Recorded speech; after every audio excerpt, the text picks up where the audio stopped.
Hey,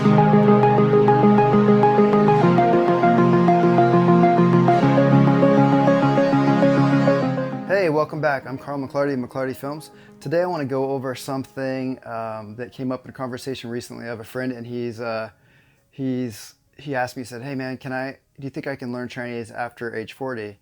And I said, "Sure." And then I was thinking of some advice to give him. And the very first thing was I was thinking from day one, when you learn Chinese, you really need to learn to hear the tones, and it'll make everything easier. Because that's one of the hard things about Chinese, besides the characters, is just to hear the sounds. And so today I want to go over really quickly my advice that I gave him, and I thought it was really cool, and I was like, well, I should share it. So there are 4 tones in Chinese. It's really easy once you can hear it. And if you visualize the sound with there are tone marks that they write in a romanized version of the Chinese characters called pinyin, and but also if you come up with like a visual device to help you remember, so you can kind of hear what the sound is doing, so you can see what the sound is doing. So I'll go ahead and I'll show you what I came up with. So the first tone is a high flat tone.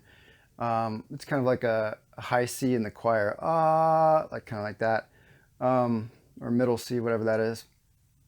And if you picture an airplane just cruising at a steady like 10,000 feet, an airline's a passenger plane up there, that's the first tone, ma, and it's just cruising steady.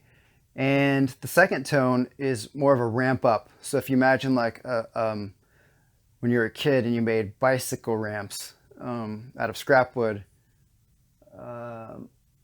that's kind of what it is. You're ramping up, so it's ma. You're starting off the ground level, and then you're ramping up, ma. So ma is starting up here, and ma is down at the ground level here. Ma, that's the second tone, the bike ramp. The third tone it's a dipping tone, so it goes like this, ma, or this, I'm not sure which way. Ma, ma. And I like to imagine kind of like you're shoveling dirt. You shove the shovel on the ground, and you're coming up and you just lay it down. So sometimes when you're at the bottom, you actually hit gravel, just like Beijingers when they say the word ma. It almost goes down to below the range of your voice, and so you kind of hit that gravelly pit at the bottom, ma. And that's the third tone. So for the fourth tone, it's a short, kind of violent sound. It's like a samurai chopping down. And that's ma. So you're starting off, the pitch is actually starting off higher, kind of like at shoulder length, like if you're a swordsman, and it's a chop, ma. So that is the fourth tone, ma. First tone, ma, ma, the shovel dig, ma, the samurai chop. So one more time, ma, the airplane, ma, the bike ramp, ma, the shovel dig, and ma, the chop. And now I want to end the video with the most important sentence you need to learn in Chinese when you're first starting. That's what my teacher said 20 years ago. And that is 厕所在哪儿? That means where's the toilet? 厕所在哪儿? Because if you don't know how to say that, maybe you're going to all over the floor. Those were her exact words. So 厕所, can you hear the tones? 厕所, that's a chop and then a dig. 厕所, it's a chop, a samurai chop, fourth tone, and a 所, a dig, a shovel dig into the gravel. 厕所在, it's a fourth tone, a falling one. 哪儿, that's a third shovel dig. So 厕所在哪儿 means where's the toilet. Literally, it's kind of a 厕所. You're gonna think of something, a toilet. It's not going to be necessarily that clean.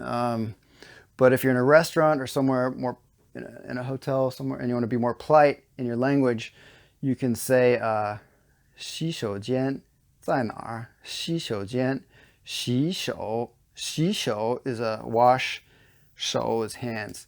So those are two two third tones together, 洗 is third tone and 手.